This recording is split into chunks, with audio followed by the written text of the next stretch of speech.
እሺ ደስ ብሎኛል። እንግዲህ መልካም ህይወት እንዲሆንልሽ ምኞቴ ነው።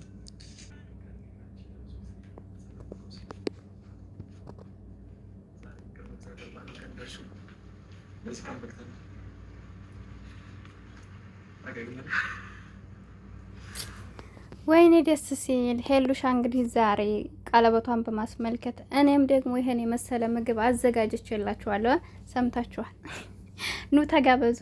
እነሱ ደስ ስላላቸው እኔ ደግሞ ዛሬ ግብዣ ጠርቻችኋለሁ እዚህ ጋር ማለት ነውና ኑ ትላላችሁ። ሁላችሁንም ሰላም ብያለሁ። አሰላሙ አለይኩም ወራህመቱላሂ ወበረካቱ። ውድና የተከበራችሁ ቻናል ቤተሰቦች እንዴት ናችሁ? ደህና ናችሁ ወይ? እኔ ያለሁ አልሐምዱሊላህ። ለቻናል አዲስ ከሆናችሁ ላይክ፣ ሼር፣ ሰብ እያደረጋችሁ አበረታቱኝ። ከጎን የሆናችሁ ለምታበረታቱኝ ውድ ሀገሬ ልጆች ከልብ አመሰግናለሁ። ዋን ከገብቻለሁ እኔም እንግዲህ ዛሬ ትላላችሁ የሰው ልጅ ወርቁ አይቀርምና ያው እኔ ቻናሌ ስለተዘጋብኝ በጣም ተናድጄ ነበር ባለፈው። ተስፋ እንዳልቆርጥ ደግሞ ከጎን የሆናችሁ ዛሬ ላይ እንግዲህ ዋንክ ያስገብታችሁኛል ማለት ነው። ሁላችሁንም ከልብ ነው ማመሰግናለሁ። እና ውድ ተመልካቾች ክበሩልኝ፣ ሁላችሁንም ከልብ አመሰግናለሁ። እና ዛሬ የኔም ደስታ ነው የሄሉም ደስታ ነው። ከኔ ደስታ በላይ ግን የሄሉ ደስታ ነው የሚያስደስተኝ። ግን በዚሁ አጋጣሚ ሁላችሁንም ላመሰግናቸው እወዳለሁኝ። ከ700 ነው አሁን በዚህ 3 ቀን 4 ቀን ቢሆነው ነው ወደ ዋንኬ ያስገባችሁኝ።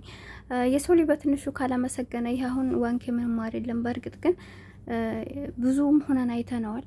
ነገር ግን የሰው ልጅ ማመስገን ያለበት ከትንሹ ነው። ከትንሽ ስለሆነ መነሳት የምንችለውና ባለን ነገር ማመስገን አለብኝ። ሁላችሁም ክበሩልኝ። እና እንግዲህ ሄሉሻ በተመለከታችሁበት መልኩ ትናንትና ያው እንግዲህ ዝግጅቱ በቃ ፕሮግራም በዝቶባቸው ነው ያለቀቁት ቪዲዮ። ዛሬ ላይ እንግዲህ ሸብረቅ ብለ እውነት ለመናገር በጣም ደስ ይላል። ለዚህ ደረጃ ስለደረሰኝ በእውነት በጣም ነው ደስ ያለኝና ታገቢኛለሽ ወይ ከማለቱ በፊት እሱን ተንበርክኮ ስታይ የተሰማትን ስሜት እና በቃ እውነት በቃ እኔ ራሱ በጣም ነው የተሰማኝ። የእውነት ነው የምላችሁ በእሷ በደስታ አስታለቅስ እኔ ራሱ በቃ አምባዬ መቆጣጠር ነው ያቃተኝ። የሰው ልጅ ደስታ ምን ያክል ያስደስታል። ጥሩ ሁሌና ላላችሁ ሰው እርግጠኛ ነኝ ሁላችሁም ተደስታችሁበታል ብዬ አስባለሁ። በዚሁ አጋጣሚ ያብን በመጀመሪያ በጣም ጥሩ ልጅ ነው፣ ላመሰግነው እወዳለሁ። ለምን ብዙ ከሁሉም ህይወት ቢሆን እንግዲህ ናቲም ለስንት አመታት አብረው ኑረዋል።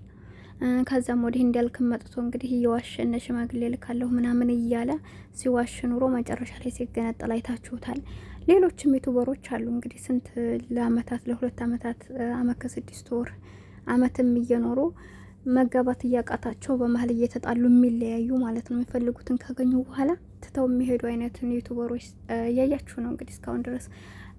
የሁላችንም እምነት ተከታይ ባካችሁ እናንተ ብዙ ሰርታችሁ መቀየር ትችላላችሁ እና ለምን አትጋቡም እያለ ነው ብዙ ሰው የሚጠይቃቸው በሁላችንም እምነት መሻላ ማለት ነው። ግን እንግዲህ እነዛ ሙስሊም ሆኑ ነው ስንት ሰው እንትን እያልናቸው ነው። በቃ በኒካህ ካሰራችሁ ስሩ፣ ከዛ ውጭ ግን ሀራምን አታራምዱ እያልናቸው ነበር። ግን እየሰማ የለም። እንግዲህ ለመጀመሪያ እንደነገርኳችሁ ያ በቅርብ የመጣ ልጅ ነው። አመታት አላሳለፈም፣ እሷ ጋር ወራት አላሳለፈም፣ ገና ናቸው። ግን ከመምጣቱ በቃ እያችሁት አይደለ? የእውነት የሚፈልጋችሁ ሰው በቃ ነገሮች ቦታ አይሰጠውም። በቃ ለነገሮች ፈጣን ብሎ ነው ሊያደርግላችሁ። እናንተ ማጣት የማይፈልግ ሰው እናንተ ብላችሁ ሳይሆን በራሱ ነው ጥያቄ የሚመጣው፣ ከራሱ ነው ነገሮችን ማስተካከል የሚችለው በራሱ ነው። እናንተ ማጣት የማይፈልግበትን መንገድ እንዲሁም ደግሞ በቃ ቶሎ ብሎ ወደ ትዳር እንግባ ይላል ማለት ነው። ግን እንደዚህ የሚያግበሰብሱ ሰዎች በጀርባቸው ሌላ ህይወት ያላቸው ሰዎች እናንተን ለስሜትና ለጥቅም የሚቀርቧቸው ሰዎች ስለ ትዳር ስታወሩ ራሱ መስማት አይፈልጉም። ገብቷቸዋል። እና ያ በእውነት ለመናገር በጣም የሚደነቅ ልጅ ነው። ሄሉሻ እንግዲህ እንደነገርኳቸው እድለኛ ናት። በፊትም እሷ ስላልበደለቻቸው እነዛን፣ ዛሬ ላይ ግን ደግሞ በዛ ላይ አቋሟ ምርጥ ስለነበረ ብዙ ተመልካቾችን አይቻለሁ። ታረቁ ከናቴም ገዛ ሆኖ ወዲህ ሲል አበባ ሲልክ ባለፈው አይታችኋል። በእንትኗ በልዴቷ ሰዓት ላይ እዚህም እንዳልክም ብትመለስ መድሪዎች እያለ ሲል ሁላችሁም ኮመንተሮች ብዙ ልጆች አላችሁ፣ ይበቃሻል፣ ከዚህ በላይ አይኮሆንም። እኔ ራሱ ሰርቻለሁ እናቴ ጋር ቢሆን ምናምን ብዬ ግን ላ በቃ የሰው ላይ በቃ ጀግና መሆን አለባችሁ። እናንተ አይታችሁ የማይሆናችሁ ነገር ከሆነ ካት አድርጉ። ለምንድን ነው የማይሆናችሁ ሰው ጋር ዝም ብላችሁ እየተሰዳደባችሁ እየተነቋቆራችሁ ስማችሁን እያራከሳችሁ ክብራችሁን እያዋረዳችሁ ከሱ ጋር ቀጥላችሁ ላቃጥሉ ጊዜያችሁን ከማባከን ከሱ ጋር ግን ጥል ብላችሁ የራሳችሁ የሆነን ነገር እድላችሁን ማሳለፍ የለባችሁ። ምክንያቱም ብዙ እህቶች አሉ ለእነሱ የሚወዳቸውን ሰው በጎን እየተው ያንኛው እንደማይሆናት እያወቃት ጎርቷት እንደሄደ እያወቀኝ ለወደፊትም ሚስት እንደማያረጋት እያወቀኝ ዝም ብላ ገንዘቧንም ስትሰጥ ጊዜዋን ስታባክን በሽተኛ ስኮ እንደዚህ እሱ ጋር የተመላለሰች በምታየው ነገር ዛሬ ይቀየራለሁ ይላታል፣ ተመልሶ እዛው ቦታ ታገኘዋለች።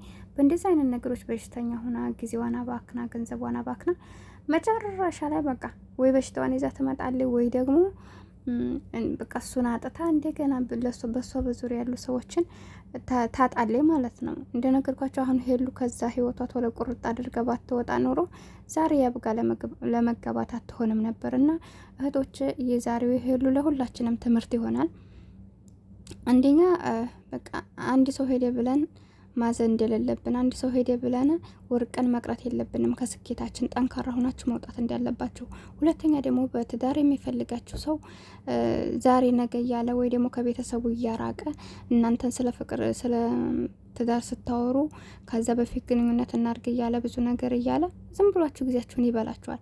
የሚወዳችሁ ሰው ደግሞ እናንተ ሳትሉት ራሱ ለትዳር ነው የሚጠይቃችሁ። ቤተሰብ ያስተዋውቃችኋል። እንደዚህ ይኸው ቀለበቱን ቶሎ ያደርጋል። ይህ ነው በቃ ይህን ትማሩበታላችሁ። በሶስተኛ ደግሞ እናንተ ይህ በቃ ከዛ ከማይሆን ህይወት ውስጥ ቁጭ ካላችሁ ብዙ በሽታዎች እንደምታተርፉ እንደነገርኳችሁ፣ ጊዜ ከምንም በላይ ወርቅ ነው። ዋናው ነገር ጊዜ ነው። በህይወታችን ጊዜያችሁን ታባክናላችሁ፣ በዛ ላይ ገንዘባችሁን ታባክናላችሁ። የእናንተ የምትሉት ሰው እንዲያልፋችሁ ትሆናላችሁ። አይምሯችሁ በሽተኛ ይሆናልና ብዙ ነገሮች ያስተምራል። የእሷ ደስታ ብቻ ሳይሆን እኛንም ብዙ ነገር ያስተምራል። ስለዚህ ሁላችሁም ብትሆኑ በህይወታችሁ ለሚፈልጋችሁ ሰው ፈልጉት፣ ለሚተዋችሁ ሰው ደግሞ መተው አለባችሁ እንጂ እሱ እየተዋችሁ እሱ በእናንተ ላይ እየተረማመደ እሱ ለጥቅም ለስሜት እየፈለጋችሁ ዝም ብላችሁ ከፈጣሪያችሁ መንገድ ወጣችሁ ለማይሆን ሰው ጋራ እንትናችሁን አታባክኑ፣ ጊዜያችሁንም አታባክኑ፣ ክብራችሁንም አትስጡ። ሌሽ ምን ይሰራልናል? እና ሄሉሻ አቋሟን የወደድኩላት ነገር ቢኖር ከናቴም ጋየችው የማይሆን ነገር ነው በቃ አለች። ሁለተኛ ሶስት የደጋግሞ ቪዲዮ ሲሰራ ዙራም አላየችው ማለት ነው። መልሷን ሰጠች። ከዛ በኋላ በቃ አለች፣ አቆመች። ከእንዳልክም ጋር እንትን ለማለት ሞከረ። አንድ መልስ ሰጠች፣ በዛው አቆመኝ። በቃ አያስፈልግም። ገባችሁ? ንቃችሁ መተው አለባችሁ። ወላሂ እነዚህ ሰዎች አሁን በእሷ በቃ የበለጠ ነው ያገኘችው፣ ከነሱ የተሻለ ሰው ነው ያገኘችው። እና እናንተ ጠንካራ ከሆናችሁ መኑ በስኬታችሁም ከበፊቱ የተሻለ ነው የምትሆኑት፣ በትዳር አጋራችሁም የተሻለ ነው የምትሆኑት። ብቻ ግን እናንተ በህይወት ስትኖሩ ማንኛውንም ሰው ለመበደል አትሞክሩ፣ ለማጥፋት አትሞክሩ። በቃ ጥሩ ሆኑ። ራሳችሁ መሆን ያለባችሁ ሚስት ከሆናችሁ ሚስት መሆን ያለባችሁን ነገር በቃ መሆን መቻል አለባችሁ። እናንተ ሆናችሁ ተገኙ። ከዛ ባለፈ ለሚመጣው ነገር ቦታ አትስጡ። ሁሌ የመመኑኝ የተሻለ ነገር ታገኛላችሁ። በሄሉ ህይወት ሁላችሁም ተምራችኋል ብዬ ተስፋ አድርጋለሁ። እና ሄሉሻ እንግዲህ እንደነገርኳችሁ የሰው ላይ መጀመሪያው ብቻ ሳይሆን መጨረሻው ሲያምር ነው። መጨረሻቸውን ያሳምርላቸው። ዛሬ ላይ ቀለበት አድርገዋል። ምክንያቱም እና አብርሽና ሩታን ስላየና ህይወት ዛሬ ላይ ያብንም ይዛው እንትን እያለች ነው። አይታችኋል። ዩቱብ ተከፍቶለት አሁን አብረው እየሰሩ ነው። በሷም እሱም እያደገ ነው። ሩታ እና አብርሽ በአንድ ላይ ሰርተው አይታችኋል። እሷም ጥሩ ደረጃ እሱም ደረጃ ሲደርሱ ሄርሜላ በመሀል አሁን መታ እንግዲህ በሌላም ምክንያት ቢኖራቸውም አሁን ደግሞ እሷ የበለጠ አድርጋ ለያይታችኋለች። እና ወደፊትም ጥሩ ደረጃ ስትደርሱ በገንዘብ የምትሸወዱ አይነት ሰው እንዲያትሆኑ ፍቅር እስከ መቃብር ብለናል። እወዳችኋለሁ፣ አከብራችኋለሁ። ለቻናል አዲስ ከሆናችሁ ላይክ ሰብ አድርጉኝ። አሰላሙ አለይኩም ወራህመቱላሂ ወበረካቱ። ሰላማችሁ ይብዛልኝ ሀባዩ